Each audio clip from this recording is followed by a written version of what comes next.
Good morning. If you have your Bibles, turn to Psalm 3, Psalm number 3. That's where we'll be for pretty much the whole time in this study this morning. It's good to see you. It's good to be with you. Appreciate Tim and picking out the songs that he did. I noticed that they went with the lesson today, but they also kind of went with the weather. A lot of storms and billows and that kind of stuff. So very appropriate. It's good to see you. Glad that you're here, able to sing, able to worship God together. It is a great time that we have to be together and to remember all that God's done for us and all that He does for us and all that He will do for us each and every day. And the Psalms are a great book for learning about those types of things. Personally, I've been trying to grow in my knowledge and understanding of the Psalms. It's a place that I've had is one of the weaker parts of the Bible that I know, and so it's been an area that I've been trying personally to grow in. And so from time to time, I've done this a couple times in the past, when there's a psalm that sticks out to me that I find is very helpful in understanding life or understanding emotions or helps me through the emotions of life, I like to present that to you and kind of share what I learned. Psalm 3 is a very interesting psalm. It's a very short psalm. It's only 8 verses, but it is very powerful, I think, and it teaches us how to pray through our fears. It teaches us how to pray through our fears. Fear is a real part of our life. It literally probably started when we were born. I mean, babies, when they come out, they're not crying because of joy. They're crying because of the uncertainty and the threat of life, and they're out of the womb that was very comfortable, and their life is going downhill really fast in a lot of ways. They're no longer in the comfort and always fed like they would be. Instead, they have to brave the new world, full of uncertainty, full of things that are threatening you, full of life that you have no idea what's going to happen. And so one of the fears or one of the emotions that come out of that is the emotion of fear. Fear is not a bad thing in and of itself. There is good fear. But there are things that need to be kept in check. And so how do we deal with our fears? And there's kind of two extremes to this. One is to deny it, to stuff them down, to push them down, where they can't really hurt us. But what will happen is those fears will come up and they will eventually destroy you in some way. And then the other kind of side of it is to let it reign over you. That fear is how you think and how you act and how you make decisions, and it will destroy you, although in a different way, you will still go to the same destruction. And so the question is, what do we do with these emotional fears? What do we do with these emotions that we face? And what we learned from Psalm 3 throughout, and also the rest of the Bible, is we have to learn how to face them, how to pray through them, how to process them. And Psalm 3 gives us, I think, a really good way of doing this. And so what I want to do is pay attention to Psalm 3 and see how David did this, and we can follow his example. Before we jump into the psalm, I want you to notice the wording above verse 1. Usually they have some kind of bold letter. Mine says "Save me, O God." That is kind of summarizing those texts. Those are added later. Those aren't original to the document of the Bible. But there's usually a subscript under that, right next to 3 in my Bible, that says a psalm of David when he fled from Absalom, his son. This is actually original part of the manuscript. This is part of it that took place, was put in there when Psalm 8 was most likely put in there. There are about 70 psalms connected to David, and there's a couple dozen that have some kind of mention of why it was written. And understanding that, and I think God and the writer put that in there intentionally because you should view these words through that context. And I think this particular psalm adds a much richer depth and meaning when you understand these 8 verses in that kind of context. So in the subscript says, when he fled from Absalom, his son. You can find this story in 2 Samuel chapter 15 and following. Part of that was read in the scripture reading. It is towards David, the end of David's career. He had fought with Goliath. He had fled from Saul, and he had become king, and he had destroyed many of his enemies, and God was with him.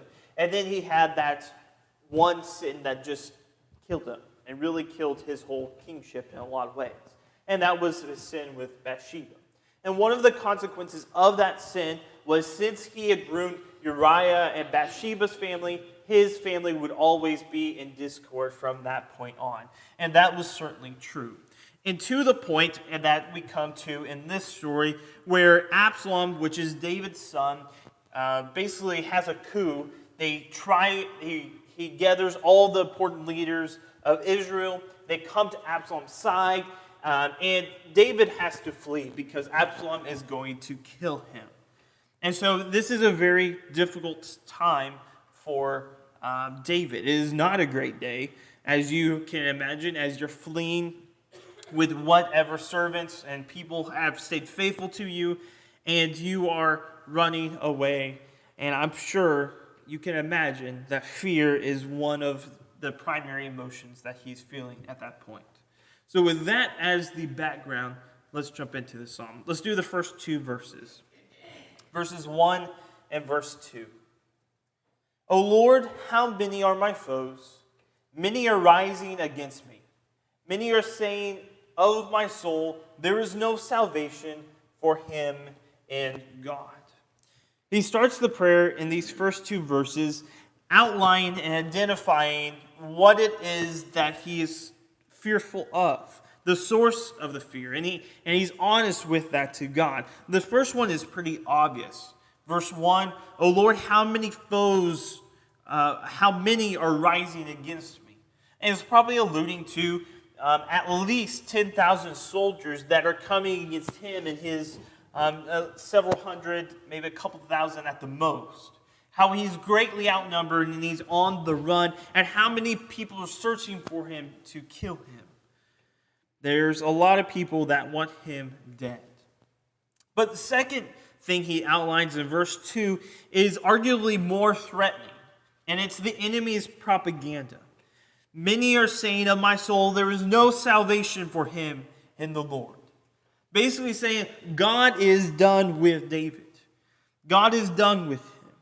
And this is an attack not on David's life, but on his identity, on how David and others view himself.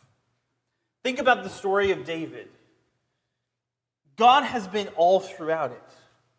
God was the one that appointed David beyond his brothers, beyond everyone else in the land of Israel. God specifically appointed David as king. God was with him in defeating Goliath. If God wasn't there, he would have probably not won that battle. Beyond that, growing up, he was fighting lions and bears, and God was always with him. God was with him when Saul was chasing him, so Saul's hand was not with him. God was with him when he fought enemy kings and established his kingdom. He was known as a man after God's own heart. God was part of his identity and how he got to this place. And so he's saying there is no salvation in God was a very attack on David's identity and who he was. It's basically saying he was God's chosen king, but look how he's fleeing from his own son.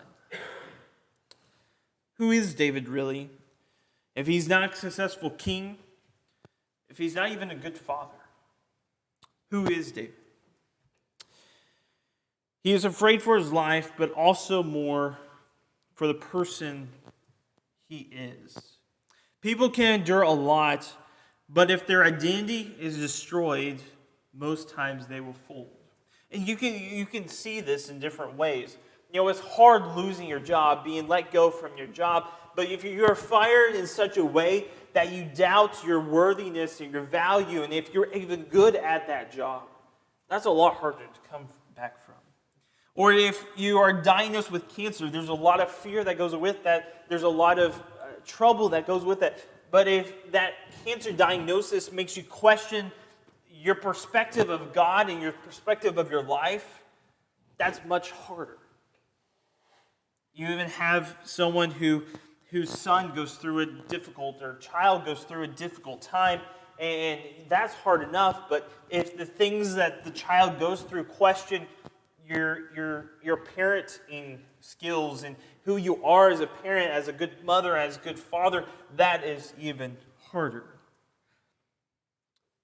Enduring life's trials and tribulations is hard, but when they make you question the very identity of who you are, that is much harder.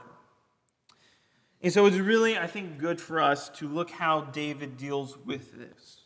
And he starts with verse 3. And really this whole psalm turns on verse 3 and 4, but we'll start with just 3. Psalm chapter 3, verse 3. But you, O Lord, are a shield about me, my glory, the lifter of my head. There is a turn here in which he, instead of focusing on his enemies and what he fears, he focuses instead on God. He focuses on who he is. And it's really interesting, and it's really easy to look at these word pictures of shield and my glory and the lifter of my head. I think that's very poetic, and that's very, kind of psalm words that you would use. But the real deep meaning comes into light when you actually think about what those really mean and why David chose those specific words. The first one, my shield. A shield does not protect you from having a bad day. In fact, if you're going to start your morning by strapping on a shield, how is your day probably going to go? Probably not that great. If you think God's job is to protect you from having a bad day or from everything bad happening in your life, you'll end up agnostic. That's what's going to happen. Because God's job is not to protect you from every bad thing, and everything that you face in your life will show that. Bad things will happen to me, but that's not God abandoning me. What does a shield do in battle? It doesn't completely protect you, but it protects what's most vital to you, your midsection, your vitals. It protects your center mass. It protects who you are. So God as a shield, there's this word picture, he doesn't protect you from every harm, but he protects what is vital to us and who we are. So God is my shield, he defends what is vital. And I think that the next two, he kind of elaborates on what that is. The next word picture is my glory. O Lord, you are my shield about me, my glory. You are my glory. What does that mean? The Hebrew word is kavod, is the word kavod, and we talked about this in class. It comes from a word meaning heavy or weighty. It is, again, a similar word to eglon in the Bible. And it means kind of what we mean when it says importance, or it's a weighty matter. It's of status, it's of significance in the way we act. David had lost everything. Everything David had previously put his glory in was gone. He was a failed parent. He had lost his job. Some of his closest friends and advisor betrayed him. He lost his position in society. He was homeless. He was on the run. And he was running for his life. David is saying that here, that all the importance, all the status, all the significance is not in what I've done or who I am, but it's instead in you, O God. My glory was misplaced, but now I see you give me significance. You give me identity in this life. You are my glory. And I think that it's very similar to what he says when he says, you are the lifter of my head. It's kind of similar to what we mean when you keep your head up. Keep your head on high. Confidence. Ready to meet whatever comes to you. He's saying, I had no reason to be confident. I am an utter failure. I am on my run from my very son who wants me dead. You are the only reason I have confidence in my life. You are my shield. You are my glory. You're the lifter of my head. You are the only reason that I am anything. You are my identity. How could David have so much confidence that God would answer him? How could he have so much confidence that God would be there for him? I think it has to do with what he says in verse 4. Verse 3, but you, O Lord, are my shield about me, my glory, the lifter of my head. Verse 4, I cry aloud to the Lord, and he answered me from his holy hill. I cry aloud to the Lord, and he answers me from his holy hill. How could David have confidence that him, a wicked man who is paying for the consequences of his past sin, how could he have confidence that God would listen to him and respond to him? I don't think it's because he thinks he himself is so great that he's worthy of God's attention, but instead I think it's from where God is responding from. Notice he says, he answers me from his holy hill. What is that? Well, that is the mountain in Jerusalem in which the temple, or this time the tabernacle, is on. It is from God's presence in that place. And you think about it, what happens in that place that would give a sinful man confidence that God would be with him? What happens in that place? Sacrifices. The sacrifices of lambs and goats and various animals to take away the sin of sinful, selfish people. That they could be offered as a substitute for the sake of a sinful man such as David. And he looks to that as the way in which he can go before God and face the fears and God as his identity, even though he's a sinful man. He looks at the sacrifice as a reason for confidence. And then he's about to finish the psalm. I forgot to mention this earlier, but I noticed in your book there's this word Selah. If you notice that, one's after verse 2 and then one's after verse 4. We don't know exactly what it means. The best guess is it's some kind of musical term, some kind of maybe the people who are singing would kind of stop and there would be like a musical number after that. And the purpose of it is so that you could focus on the words. That you could read the first two verses, you would hear the first two verses sung, and then you could focus and let those dwell and really sink in. And then you could have the verse 3 and 4, and then you have time to have that meditate on that and let that sink in.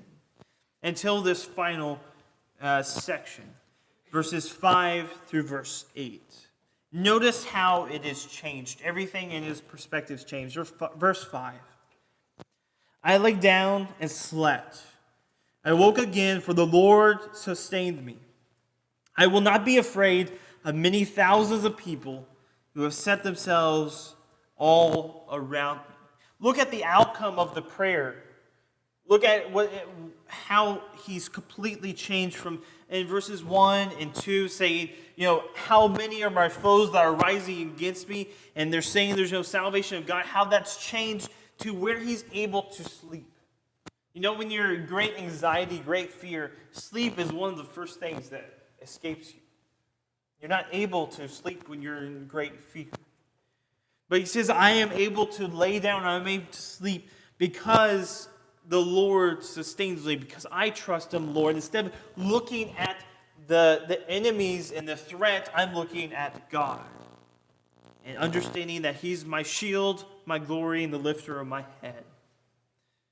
And nothing has changed in his circumstances.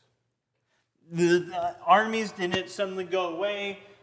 His son is suddenly not trying to kill him. He's not still on the run. Nothing has changed in his circumstances. But his perspective has totally changed. And then look at the final two verses. Arise, O Lord, save me, O God, for you strike all my enemies on the cheek, and you break the teeth of the wicked. Salvation belongs to the Lord. Your blessing be on your people. After dealing with his fear and his emotions and processing what he's feeling, he gets to a place where he's finally able to make his request to God. He doesn't jump to the request. I think it's very often for us in our prayers to go straight to there. Instead, he processes fear. What am I afraid of? Why am I afraid of that when I have God and dwelling and meditating on who God is for me? And so that completely changes in how I request, what I request from God. He is very raw, and he is very honest in his request to God. He doesn't sugarcoat it. I mean, he talks about breaking the teeth of the wicked, strike all the enemies on the cheek. It's not a very sugar-coated kind of message. But this is not covering up your emotions. There are things in this world worth getting angry about. There's things in this world that are worth getting mad about, and this is injustice on his part. This is about processing those emotions with God in prayer and then handing them over to God and allowing him to deal with it. And that's how he ends the song. Salvation belongs to the Lord, and your blessing be on your people. It's not salvation is not in me or in my strength or in my armies or in my kingdom. Strength is in God, because he is the one in which will conquer all.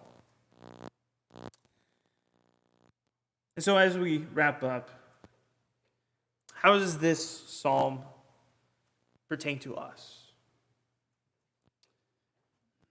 What are you afraid of? Where is your fear? Where is the place in which fear is coming to you? It could be an outward threat. It could be something in which it's the future. It's something that's uncertain. It could be something inward. Something you question about yourself. It could be something about your identity or who you are. What is your fear? Process that with God. Understand who you have on your side. Understand who God is.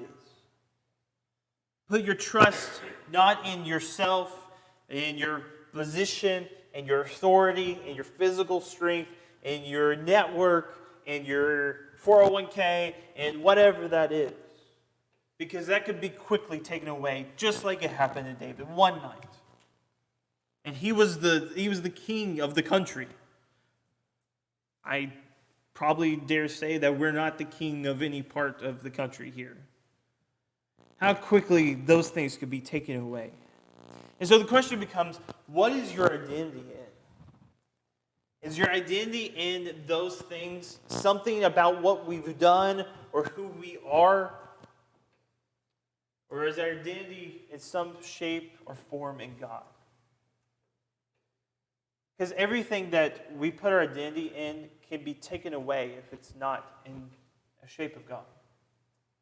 Our jobs can be taken away. Our finances can be taken away. Our relationships can be taken away in the blink of an eye. And what will happen if that's where your identity is?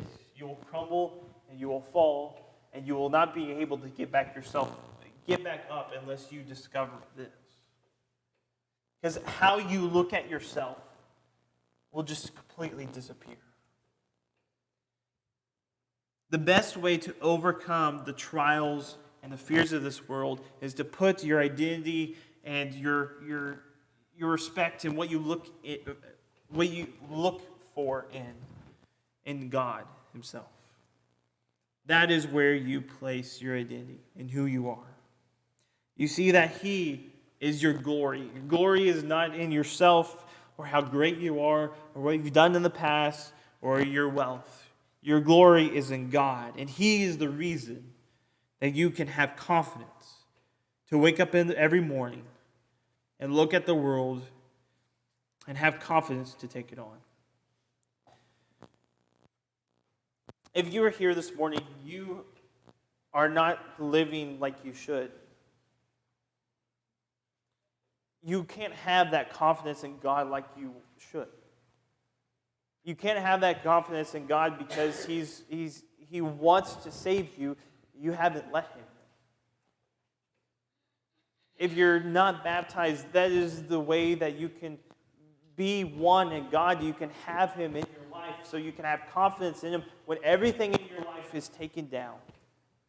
You can have confidence and glory in him. But that only comes through a relationship with him. Being baptized into Jesus' death, which is the reason in which we can come to God. Remember those sacrifices? The sacrifices that were on the holy hill. That's the reason David could have confidence to go to God, and he could have confidence that God was with him. Jesus was our sacrifice. And that's the reason we can have confidence that God is with us and that we can go to God. And if you don't have that, you're sorely missing out. Because he's a great shield, glory, and lifter of head to have on your side. To be on his side is a better way of putting it. If we can do anything for you, to be baptized, if we can help you in any spiritual way, come forward as we stand, as we sing.